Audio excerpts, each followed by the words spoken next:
D'abord, bonjour et merci de nous accueillir. On est très honoré de vous présenter notre ouvrage.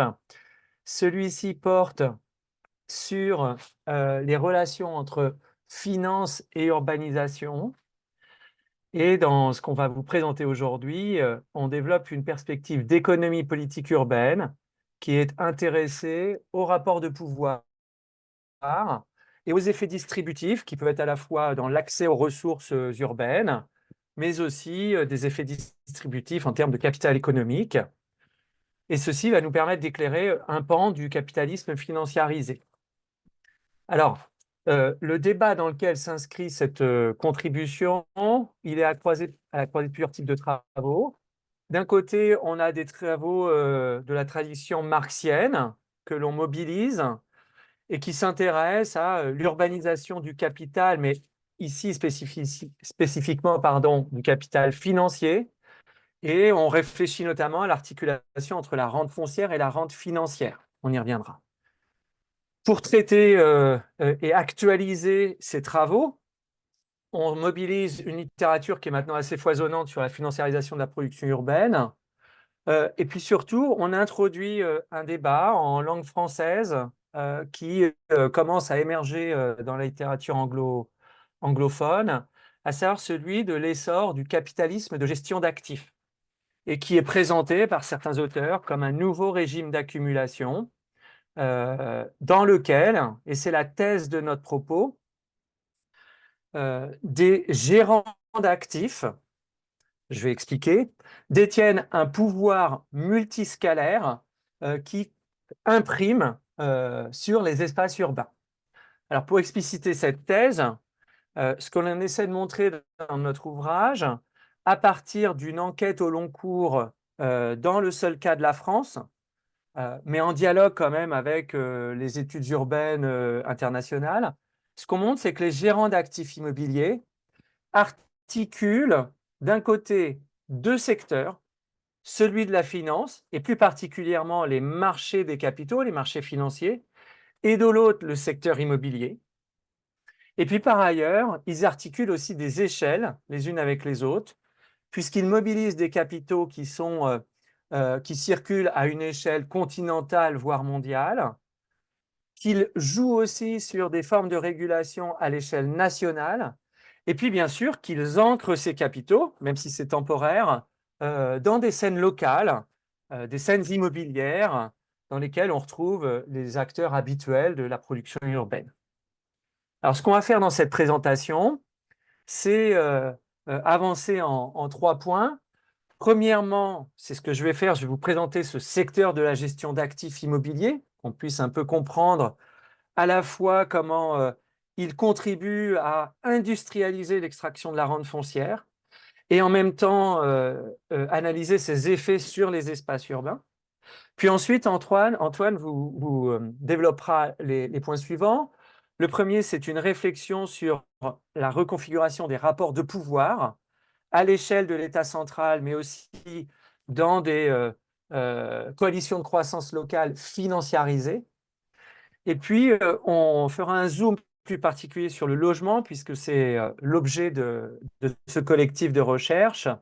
Et enfin, on reviendra sur les contestations en demi-teinte de ce capitalisme de gestion d'actifs immobiliers en France.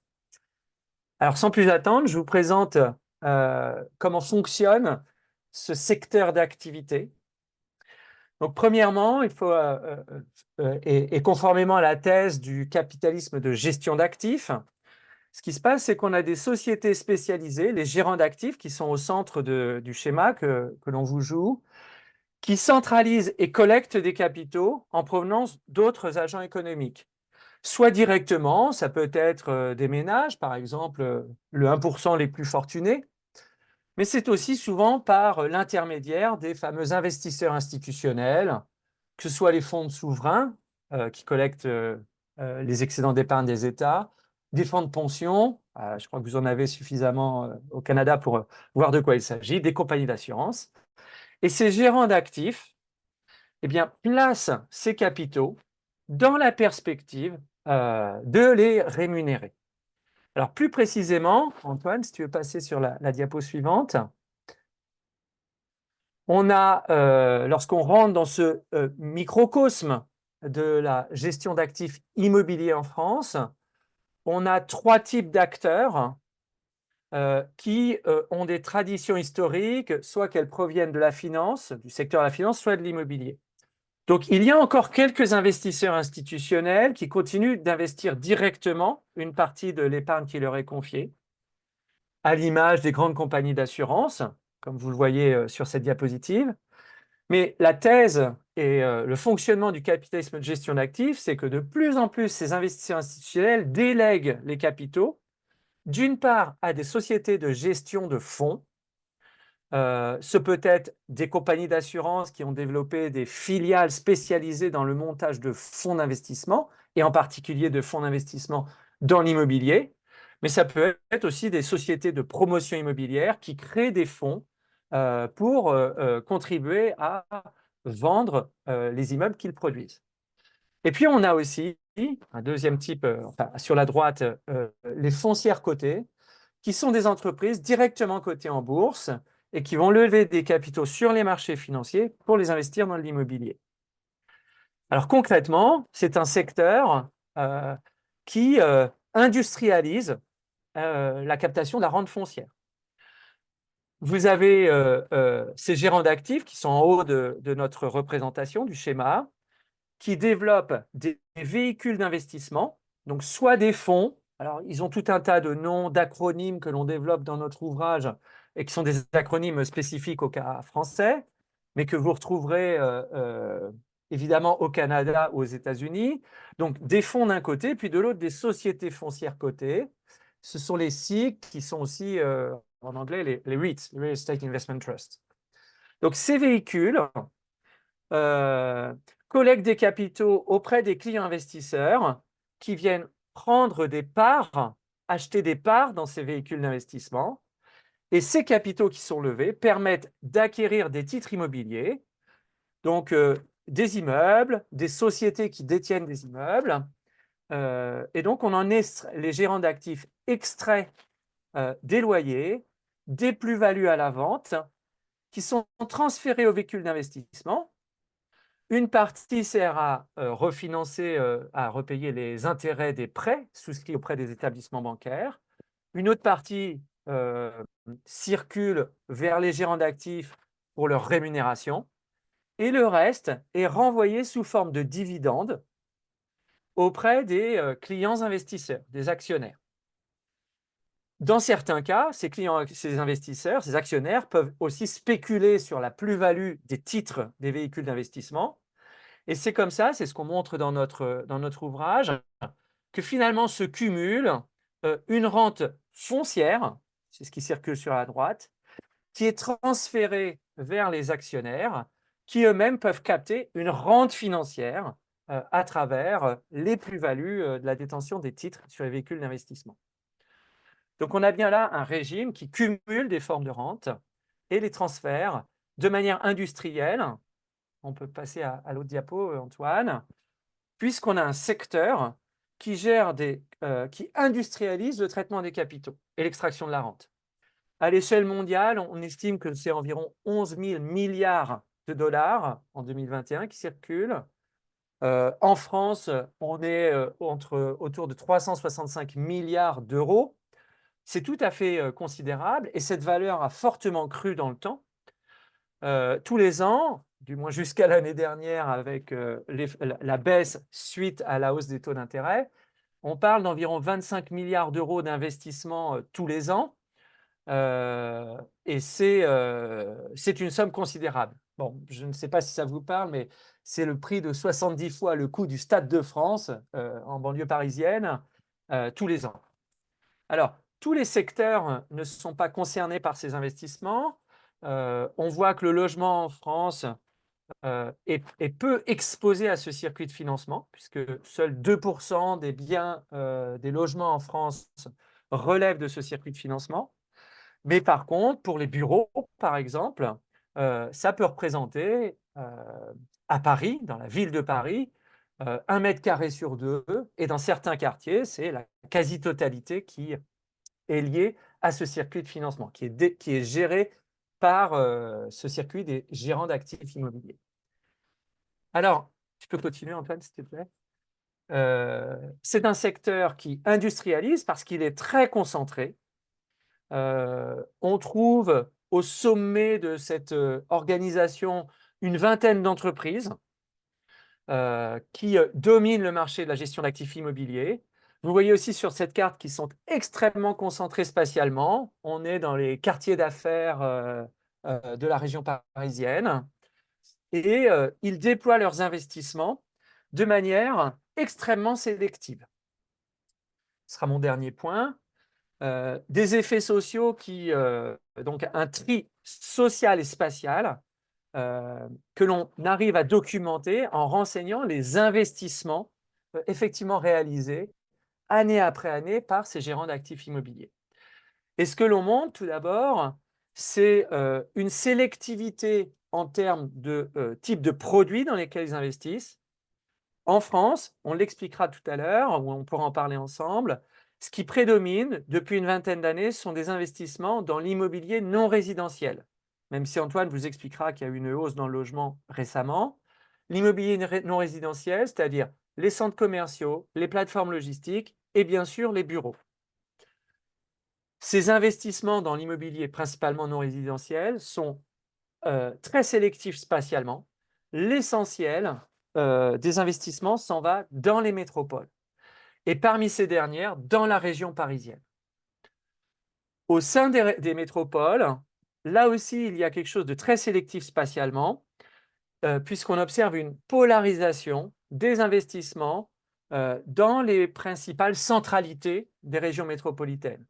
Donc, dans les quartiers d'affaires pour ce qui est du bureau, dans les grands sites de l'activité commerciale, notamment les grands centres commerciaux, pour ce qui est de l'immobilier commercial, et puis dans les plateformes logistiques en périphérie sur les nœuds autoroutiers. Si on continue d'essayer de regarder un peu ce type d'investissement, on voit qu'il y a aussi une très forte sélectivité en termes d'architecture et de choix urbanistiques. Pour ce qui est des bureaux, ce sont les photos à la droite de la diapositive, on est face à des bâtiments très standardisés, massifs, 20 000, 30 000 mètres carrés, à l'architecture qui est oui, massive, excuse-moi, standardisée, là je me répète, et qui accueille principalement des entreprises qui sont triées sur le volet, qui sont des entreprises grands comptes, qui vont prendre des baux à très long terme et qui offrent une signature qui va rassurer les gérants d'actifs et, in fine, par ricochet, les clients investisseurs. Donc, on expliquera un petit peu ces logiques par la suite, mais pour l'instant, et je passe la parole à Antoine, ce qui nous intéresse, c'est d'essayer de comprendre comment se constitue cette gestion d'actifs immobiliers en relation avec la puissance publique. Oui, absolument. Merci, Ludovic, puisque effectivement, ce qu'on a montré là, c'est en fait le résultat qui n'est pas seulement le produit, si on veut, de ce qu'attendent les investisseurs de ce secteur, c'est-à-dire, certes, ça provient de leur pratique d'investissement, mais c'est aussi pris, bien sûr, dans des rapports de pouvoir avec la puissance publique à différentes échelles. Et nous, c'est vraiment ce qui nous intéresse dans cette perspective d'économie politique. Ce qu'on montre, c'est que si on s'intéresse au niveau national, il y a un soutien très fort de l'État central à l'émergence, puis à la croissance de ce secteur de la gestion d'actifs. Un soutien qui est double.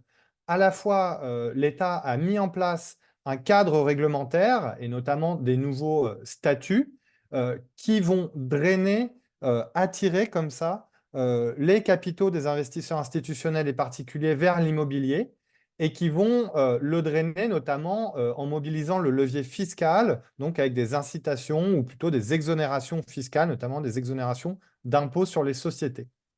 Donc, d'une part, l'État s'efforce de canaliser une partie de l'épargne vers ce secteur, et pour rémunérer cette épargne, eh bien, en face, il va élargir les opportunités d'investissement en accompagnant, en incitant, en encourageant euh, les entreprises et les administrations à devenir locataires.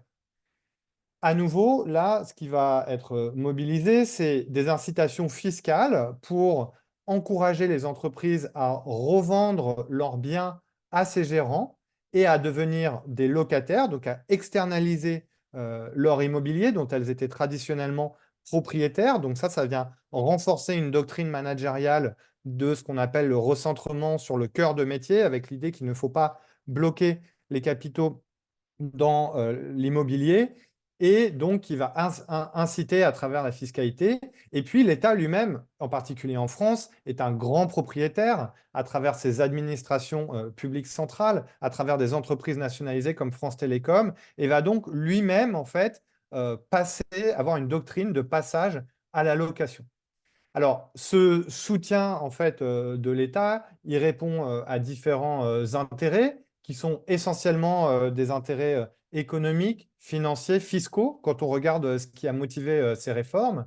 Mais cette action de l'État, bien sûr, elle ne se fait pas dans un vase clos, mais elle est menée aussi sous l'aiguillon d'un lobbying discret, mais néanmoins très efficace du secteur de la gestion d'actifs, à la fois des entreprises qui vont se mobiliser individuellement et puis surtout des organismes qui vont représenter leurs intérêts collectifs auprès du régulateur, donc auprès du Parlement et plus sûrement auprès de certains ministères et en particulier du ministère des Finances de Bercy.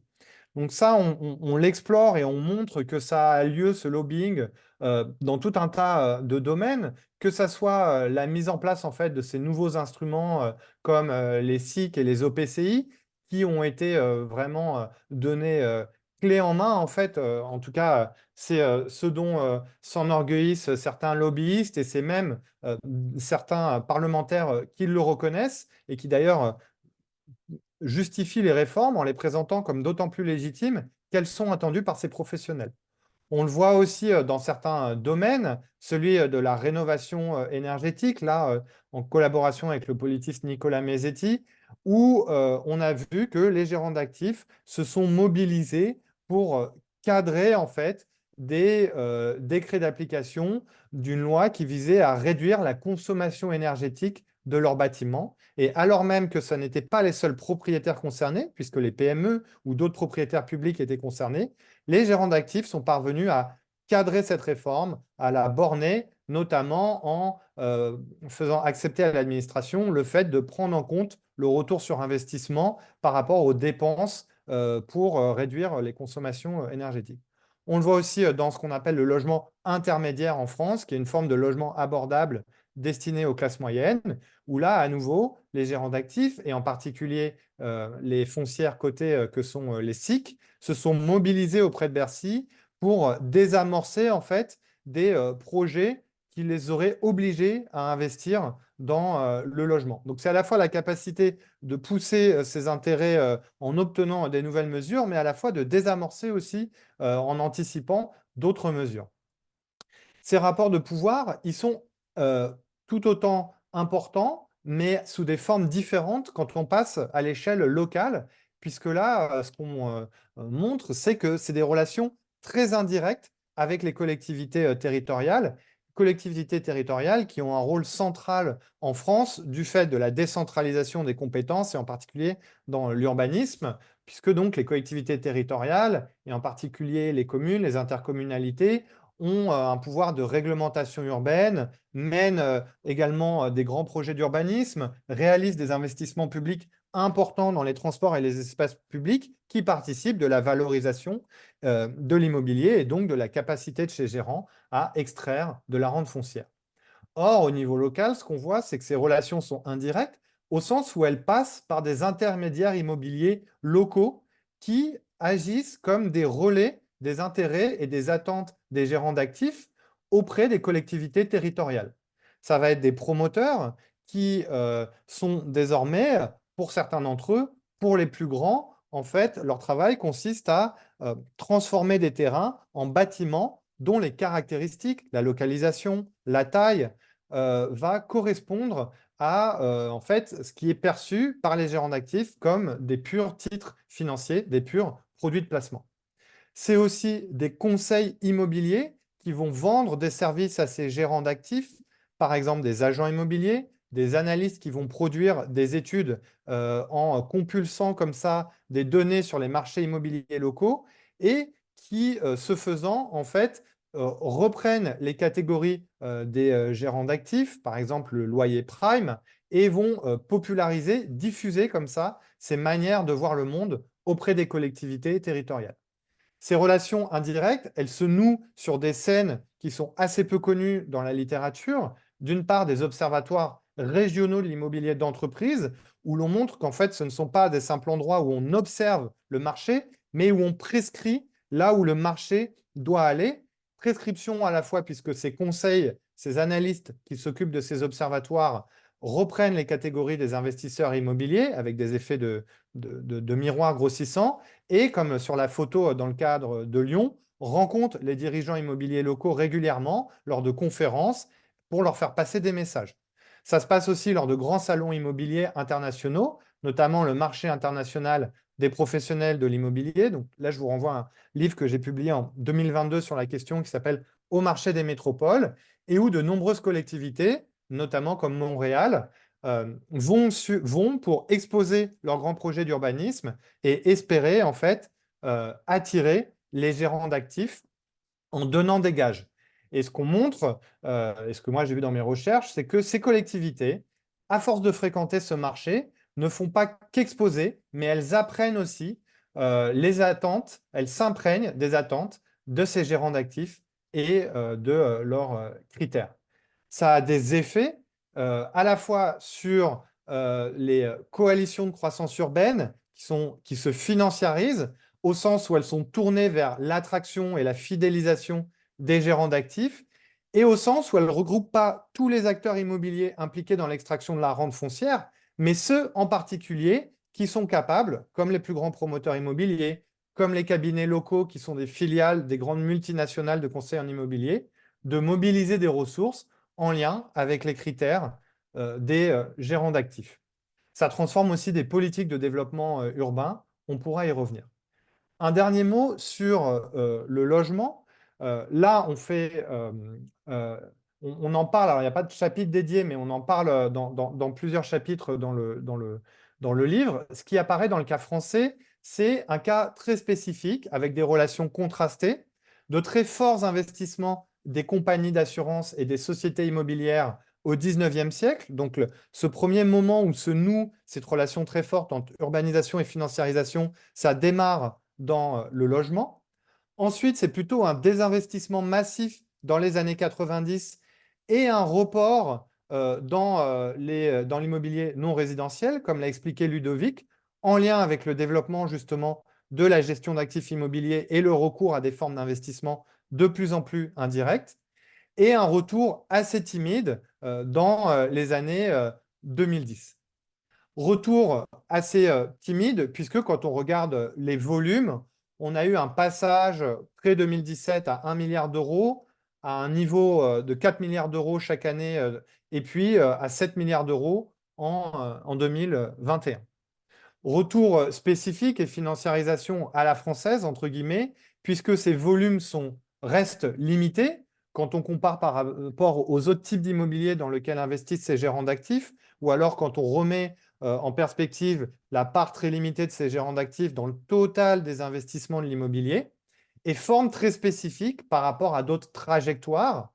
En France, on n'a pas de scénario comme aux États-Unis, en Espagne, où il y aurait eu un éclatement de la bulle immobilière en 2008 qui aurait fait un appel d'air et une opportunité pour de grands fonds opportunistes comme Blackstone.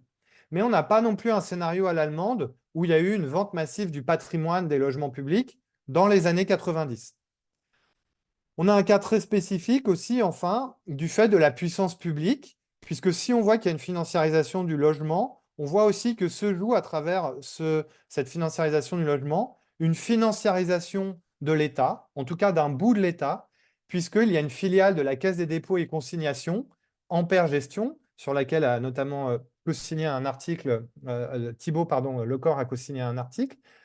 En fait, ce qu'on observe, c'est que cette filiale s'est transformée, a monté des fonds, donc se comporte comme un gérant d'actifs privé, pour le financement de politiques publiques et notamment le financement de logements intermédiaires à destination des classes moyennes qui peinent à se loger dans les métropoles. Alors, en guise de conclusion, pour qu'on ait le temps d'échanger, ce qui est intéressant de noter aussi dans le cas français, c'est qu'on a une situation un peu paradoxale. On a un regain des luttes urbaines, ou plus généralement des luttes contre la métropolisation, et on a son versant financiarisé, ou pour le dire autrement, des mobilisations contre des gérants d'actifs qui sont assez limitées. Alors, si ces mobilisations, pour être plus précis, ça va être par exemple à la rue de la République à Marseille ou contre un projet de Blackstone à Paris. Mais c'est ces deux exemples plutôt des exceptions qui confirment la règle, à savoir que des mobilisations habitantes, militantes, de collectifs sont très marginales. Et justement, une des clés d'explication que nous, on défend, c'est que elles sont d'autant plus marginales que ces acteurs sont assez peu présents dans le logement, qui est perçu d'ailleurs par certains de ces acteurs comme un secteur trop politisé, et donc qui est non seulement pas assez rentable du point de vue de leurs critères, mais trop dangereux, car trop sensible politiquement. Et ce qui domine, en fait, en termes de mobilisation, c'est moins des mobilisations par le bas que des contestations très institutionnalisées. Et là, on analyse notamment comment, face à des tentatives, des ballons d'essai, des projets de réforme, d'ouverture du secteur du logement social aux acteurs de la gestion d'actifs, le mouvement social, et en particulier le versant public des organismes HLM publics ont monté une coalition pour défaire, en fait, en tout cas contester, à la fois à travers des campagnes médiatiques, mais aussi à coup de rapports, d'études, de négociations dans des couloirs, pour essayer de contrer, en fait, cette financiarisation qui s'annonçait. Voilà, je vous remercie. Merci beaucoup. Donc, je vais ouvrir les questions en me fondant sur les questions que m'a envoyé Louis Gaudreau, qui devait discuter ce livre, mais qui est malheureusement malade.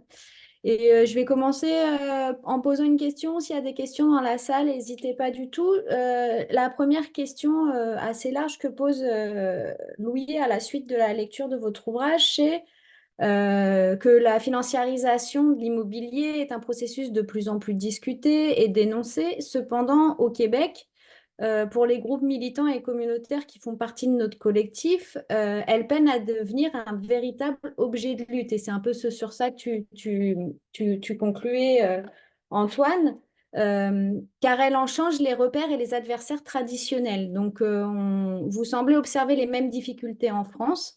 De quelle manière la recherche critique pourrait-elle soutenir davantage les luttes? Ok, donc on fait au fur et à mesure les Ouais, questions-réponses? Ouais? oui, parce que je pense qu'après, il y aura des questions dans la salle aussi. Ok. Ludovic, tu veux... Moi, je peux que déjà apporter un premier, un premier élément de réponse, tout en ne se faisant pas beaucoup d'illusions sur la capacité de livres à changer le monde, mais néanmoins, bon, je pense que c'est en tout cas ce qu'on voulait faire aussi, non pas changer le monde, mais en tout cas avec ce livre, mais en tout cas donner des clés d'analyse, parce que je pense que ça passe par là, en fait, aussi, c'est mettre en lumière ces acteurs, leur logique, défaire aussi certains de leurs arguments, notamment, on n'en a pas parlé aujourd'hui, mais des arguments que ça bénéficie au financement des retraites, etc., que nous, ce qu'on peut entendre en France, alors on l'entend moins sur le financement des retraites parce que nous n'avons pas de financement par capitalisation de la retraite, mais par répartition, mais on a quand même un discours des gérants d'actifs qui vont dire que, euh, en fait, ils représentent l'épargne de monsieur et madame tout le monde. Or, même s'il est difficile d'avoir des statistiques en la matière, nous, les quelques analyses qu'on a faites montrent qu'en fait, c'est pas du tout pour ce qui est, par exemple, des fonds les plus ouverts, entre guillemets, les plus grands publics, les SCPI, c'est pas du tout l'épargne de monsieur et madame tout le monde, mais c'est l'épargne des ménages les plus riches, des 10% des ménages les plus riches qui détiennent enfin, comment dire, la part moyenne détenue par ménage montre que c'est tendanciellement les ménages les plus riches qui sont les principaux clients de ces fonds. Donc, je pense que ça peut être un apport de la recherche que d'essayer comme ça de cartographier des acteurs qui sont souvent méconnus, y compris de cartographier bah, où ils se situent dans l'espace, où se situent leurs investissements, quels sont leurs accès au pouvoir, etc. Ça renvoie à des travaux notamment et des réflexions de collègues qu'on mobilise dans le chapitre 8 sur la question, notamment la géographe Desiree Fields, qui a beaucoup réfléchi à ces questions, qui est maintenant à l'université de Berkeley. Et Desiree, justement, elle réfléchit en 2017 dans un article, elle disait, bah voilà, le problème avec la financiarisation, c'est que ça augmente la distance, à la fois la distance topographique, c'est-à-dire il y a des acteurs de plus en plus distants qui ont capacité à avoir une incidence sur la vie quotidienne des gens, et la distance aussi euh, topologique, relationnelle, c'est-à-dire qu'il y a de plus en plus d'intermédiaires, donc c'est compliqué de comprendre qui fait quoi, en plus avec toute une géographie offshore, etc. Donc, de ce point de vue-là, j'espère que ce livre apporte une petite contribution en la matière. Ludovic, tu veux compléter? Oui, alors en un mot, parce que tu as dit l'essentiel, quelque chose qu'on essaie de faire aussi dans cet ouvrage, modestement, c'est que, et c'est pour faire vivre un peu l'idée là que j'introduisais, qu'on a introduit au début, où on s'appuie sur les travaux de tradition marxienne. euh, euh, la plupart des mouvements euh, qui résistent au processus d'éviction qu'il y a dans les espaces urbains, quand ils font référence au droit à la ville d'Henri Lefebvre ou aux effets de la marchandisation. Et des fois, en citant peut-être David Harvey par exemple, euh, des fois c'est reformulé en termes de financiarisation. C'est-à-dire que le foncier, les bâtiments sont utilisés par tout un tas d'investisseurs comme un actif financier. C'est un des propos que tient David Harvey.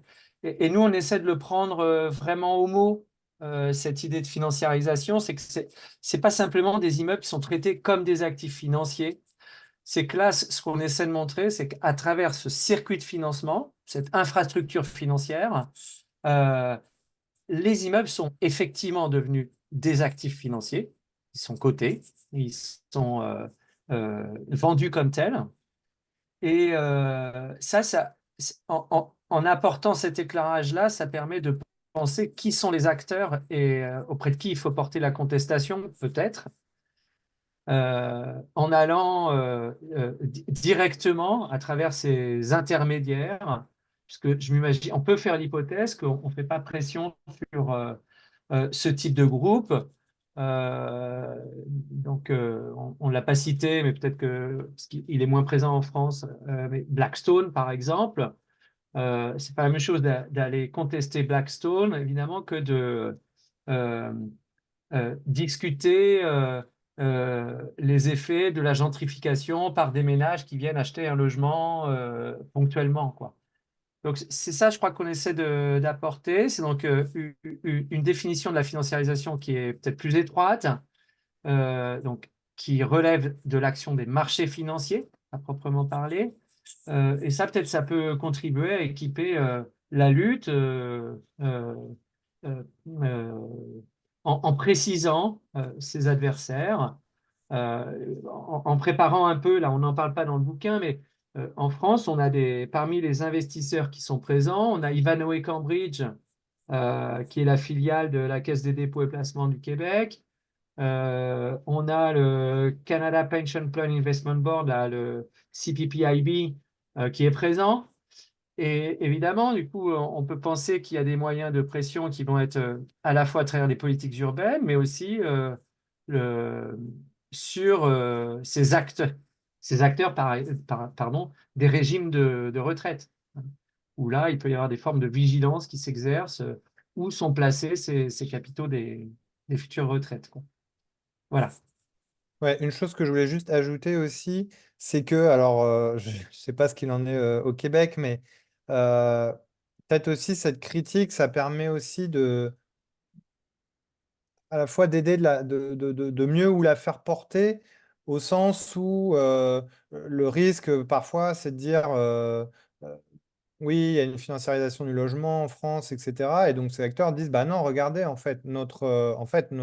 n'y est presque pas, c'est pas nous qui sommes responsables de la hausse des prix, etc.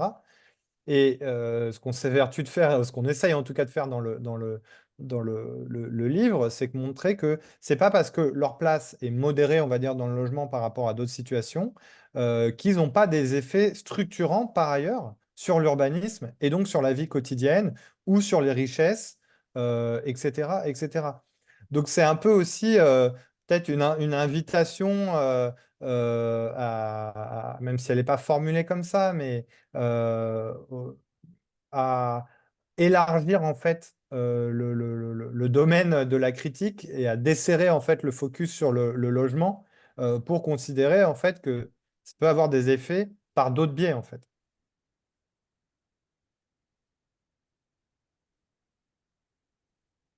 Ok, merci beaucoup. Est-ce qu'il y a des questions dans la salle? Oui, non, peut-être. Donc, bah, je vais poursuivre avec les questions que Louis avait préparées. Si jamais voilà, d'autres souhaitent, n'hésitez pas à lever la main ou à faire part. Alors là, il y a une question assez longue que je vais essayer de résumer parce que je vous les enverrai si ça vous intéresse, Ludovic et Antoine, mais à l'oral, ça va être un peu compliqué. Donc l'idée, en gros, c'est que vous montrez que l'investissement financier dans la ville repose maintenant sur des méthodes consistant à actualiser les flux de revenus anticipés, donc en gros à transformer des paris sur le futur en valeur monnayable immédiatement. Et vous montrez aussi que ces méthodes d'évaluation des actifs ne s'appuient pas sur une quelconque valeur fondamentale ou naturelle que posséderaient les immeubles, mais sur des critères sociaux relatifs à ce qui doit être considéré comme un bon ou un moins bon investissement. Est-ce que vous pouvez un petit peu développer là-dessus pour montrer comment à terme, en fait, les mécanismes de comment les gestionnaires choisissent leur investissement participent à l'aménagement de la ville?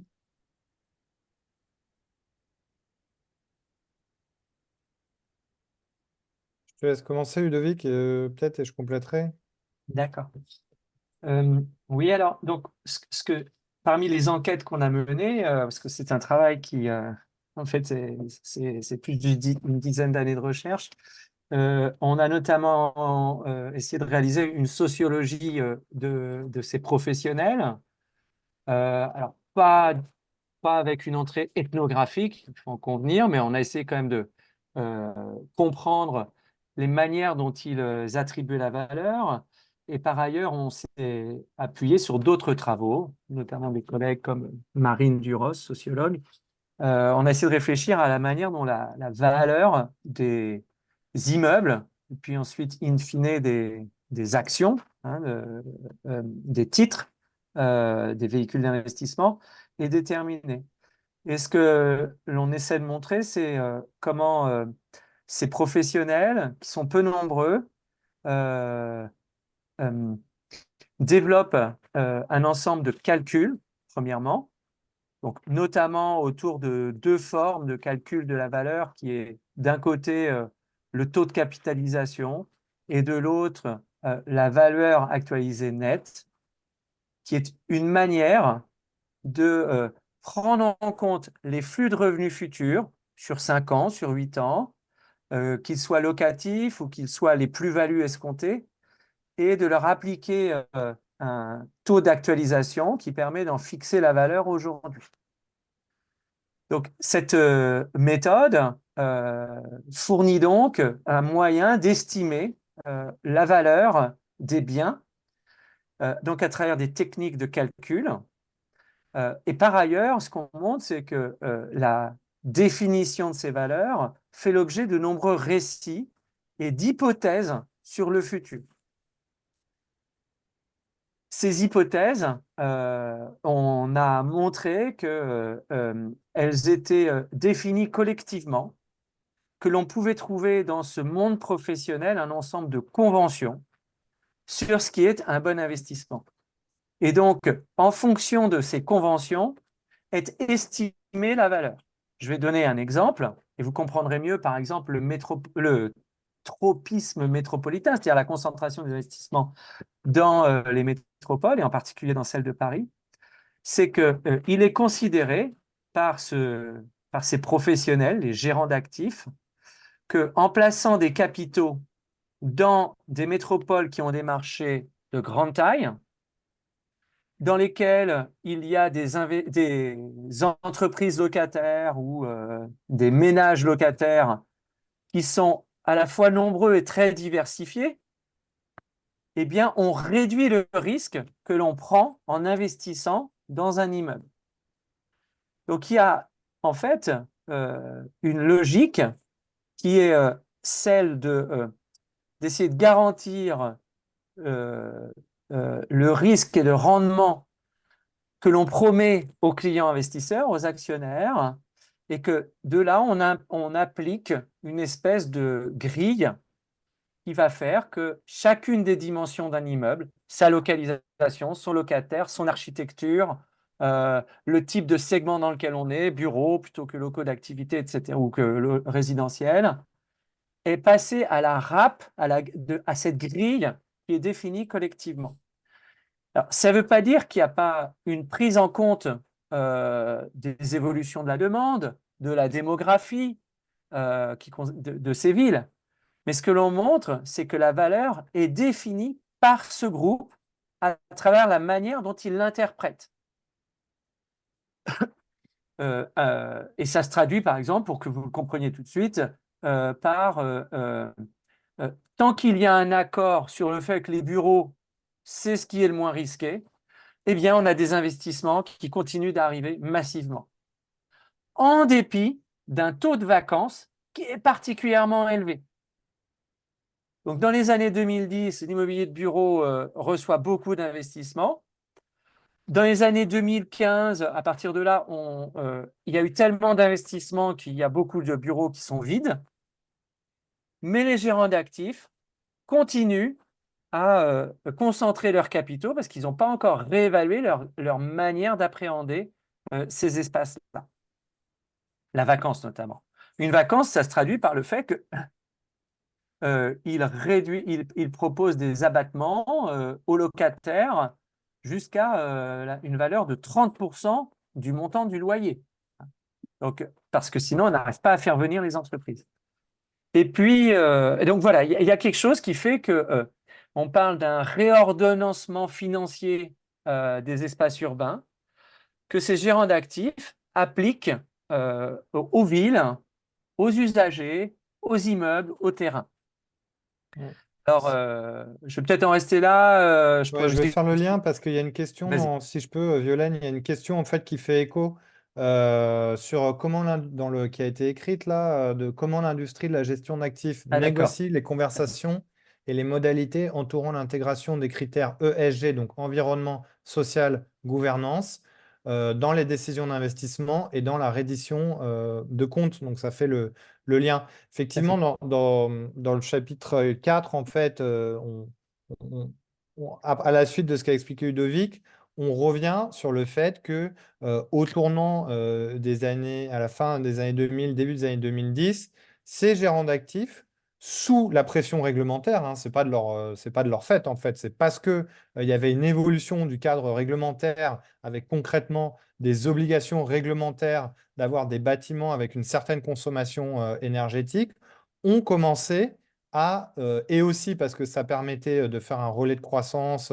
après l'effondrement du marché financier en 2008, ont commencé à s'intéresser en effet à ce qui à l'époque s'appelait le développement durable et ce qui aujourd'hui est plus généralement saisi dans ce terme de ESG, qui veut dire en gros l'investissement responsable et notamment dans sa version environnementale.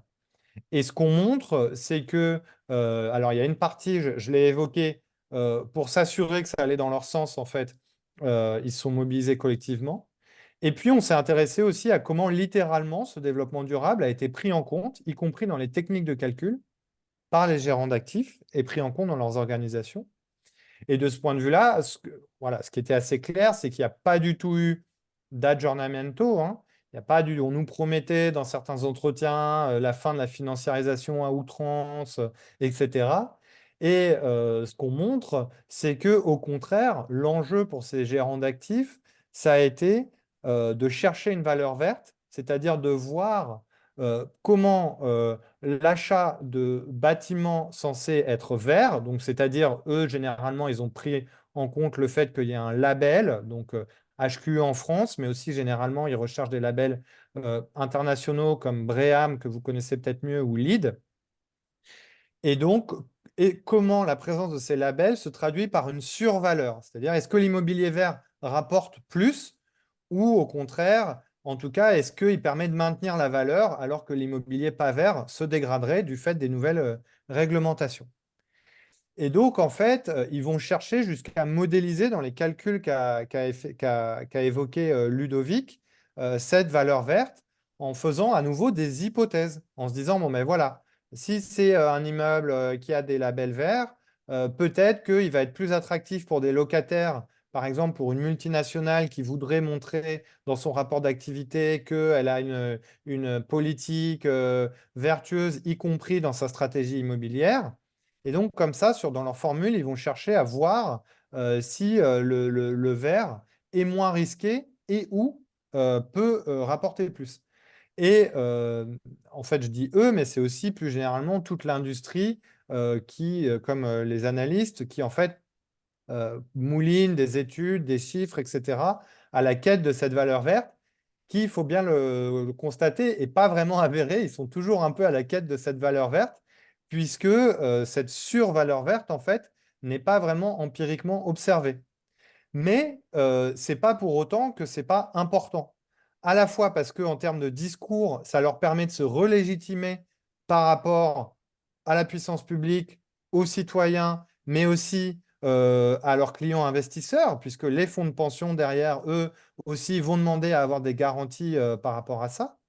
Et aussi, ça a des effets immédiats, puisque en fonction en fait de la dynamique des marchés immobiliers, ils vont se dire que les investissements qu'ils pourraient consentir vont pouvoir être amortis ou pas. Donc, schématiquement, en fait, les marchés qui sont les moins attractifs, ils vont revendre l'immeuble de bureau parce qu'il n'y a pas de perspective de récupérer, d'avoir un retour sur investissement en montant le loyer ou en montant la valeur de l'immeuble à la revente.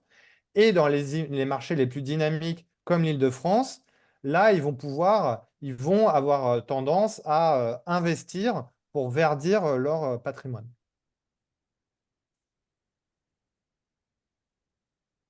Merci beaucoup. Est-ce qu'il y a d'autres questions dans la salle? Enfin, dans la salle virtuelle? Oui, Thibaut, vas-y. Bonjour à tous et à toutes. Bonjour Antoine et Ludovic. Merci beaucoup pour votre présentation vraiment fascinante autour de votre ouvrage. Évidemment, moi j'aurais énormément de questions à vous poser, mais je vais rester relativement modeste. Je voulais savoir si c'était possible de quantifier ces mécanismes de redistribution envers les ménages les plus aisés qui, d'une certaine manière, profitent un peu des mécanismes en fait que vous avez décrits et comment, de quelle manière ça contribue aux inégalités patrimoniales entre différents groupes sociaux. Voilà, je vous demande aussi si vous avez disons, une vision un peu prospective. Je ne vous demande pas d'être un peu des gourous de l'immobilier, mais du moins de savoir comment repositionner en fait vos 10 années de travail sur la question par rapport au contexte actuel des taux d'intérêt relativement élevés aujourd'hui. Et voilà. Et peut-être une troisième question, si vous avez le temps, par rapport à la dernière question, est-ce que ces critères ESG aussi, c'est pas un moyen pour ces investisseurs ou gestionnaires d'actifs d'accéder à des marchés secondaires, notamment autour des green bonds, de manière un peu plus facile, ouais, j'ai envie de dire. Voilà, merci beaucoup. Alors, merci Thibaut pour ces 3 questions énormes alors qu'il nous reste 5 minutes. Mais donc, je vais demander à Antoine et Ludovic de répondre comme ils le peuvent à ça. Et puis, on verra s'il y a une dernière petite question dans la salle avant de se quitter. Ouais, absolument. Ludovic, tu veux faire la redistribution ou moi je peux le faire sinon, hein, comme tu veux. Bah, ce que j'ai fait Vas-y, là, c'est que pars. j'ai partagé mon écran, donc je ne sais pas si vous le voyez, parce qu'on avait anticipé que ce point pourrait arriver. Donc, d'une manière générale, c'est très compliqué de le quantifier, Thibaut, puisque, et c'est assez problématique, c'est un secteur qui a, en dépit de son discours, très peu de transparence. C'est-à-dire qu'il y a très peu de statistiques publiques. C'est beaucoup de la statistique privée autoproduite, ce qui est assez problématique quand on sait combien il est subventionné, ce secteur, à travers des exonérations fiscales et combien il pèse sur certains espaces et sur la vie quotidienne de certaines personnes. Ceci étant, ce qu'on a pu collecter, donc c'est plutôt des indices qu'une analyse exhaustive. C'est deux types d'investissements. C'est les SCPI, les sociétés civiles de placement immobilier, donc c'est les fonds les plus grands publics, et c'est l'assurance vie. Et pour les SCPI, on a mené deux types d'analyses. Alors Ludovic, peut-être tu me corrigeras si je me trompe. À la fois qui détient les parts de ces SCPI et à la fois qui sont les associés fondateurs de ces SCPI. Donc ça nous donne à la fois donc, sur qui détient les SCPI, ce qu'on montre, c'est ce que je surligne là, c'est que la participation moyenne par client et par SCPI, en fait, voilà, se situe dans une fourchette assez haute, qui est la fourchette correspondant aux 10% des ménages les plus aisés. Les associés fondateurs, je ne rentre pas dans le détail, mais en gros, c'est des hommes probablement blancs, vu leur patronyme, de plus de 50 ans, qui exercent des professions libérales ou qui sont cadres dans des grandes entreprises ou qui vivent de l'immobilier. Et pour l'assurance vie, donc là, ça ne concerne pas que l'immobilier, mais c'est quand même un canal important par lequel les compagnies d'assurance placent dans l'immobilier. Ce qu'on remarque, c'est à nouveau qui détient l'encours, donc qui détient l'argent placé via l'assurance vie. C'est que, donc, comme il est écrit, 40% des ménages ont une assurance vie, mais plus de la moitié de l'encours est détenu par les 10% les plus riches. En fait, c'est très stratifié socialement. Et de ce point de vue-là, en fait, l'immobilier ne fait pas exception aux autres types de placements, en fait, voilà, comme on peut le voir là. Et puisque par définition, pour placer de l'argent, il faut pouvoir épargner. Et pour épargner, il faut avoir des capitaux. Donc ça va sans le dire, mais ça va mieux en le disant, je trouve. Sur la question de la prospective, très rapidement, la question des taux d'intérêt, bah, c'est assez difficile. Voilà, on n'est pas Madame Murma comme tu le sais.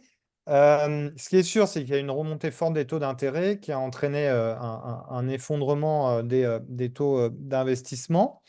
Après, moi, je sais, il semblerait que cette remontée des taux d'intérêt, puisqu'elle était liée en fait à la montée de l'inflation et qu'elle visait à contrer l'inflation, et comme il semblerait que l'inflation commence à se tasser, en tout cas aux États-Unis, il se pourrait qu'en fait, le taux d'intérêt, on soit, voilà, je ne vais pas dire que ça va rediminuer, mais que la hausse, en tout cas, se stabilise.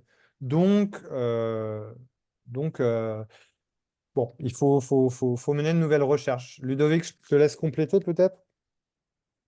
Oui, en 2 mots, j'avais envie de dire, moi, donc, je comprends bien que Thibaut, tu as plein de sous à acheter et que tu sais plus où investir et puis que tu sais plus comment faire, mais non, sans blaguer, moi j'ai l'impression qu'on est un peu dans une situation de face tu gagnes, pile je perds, parce que si les taux continuent de monter, et c'est l'inquiétude qu'on voit là dans ce milieu actuellement à travers là, plutôt une revue de presse, hein, on n'a pas refait une enquête là, Le risque, c'est qu'ils finissent par acter de la baisse de la valeur. Et ça, après tout, c'est une mauvaise nouvelle pour les derniers à avoir acheté. Pour les autres, ça va être quelque chose qui ne sera pas forcément inintéressant, que c'est comme ça que se relance un cycle d'accumulation. En achetant à bas prix, comme ça s'est passé fin des années 90 et après 2008. Donc, d'une certaine manière, là, ça peut soit se traduire par une baisse qui va peut-être se relancer, soit c'est l'impression que ça donne, là, c'est ce que tu évoques, Antoine, c'est que au moins en France, il est possible que les prix n'aient même pas le temps de baisser, que les taux vont rediminuer, les taux du crédit, quoi. Voilà. Et sur ta question sur l'ESG, vachement pertinente, mais je crois qu'on ne sait pas, On ne sait on pas n'a répondre. pas regardé là. On n'a pas regardé Les obligations vertes, non. ouais, les obligations vertes, on n'a pas regardé. Ouais.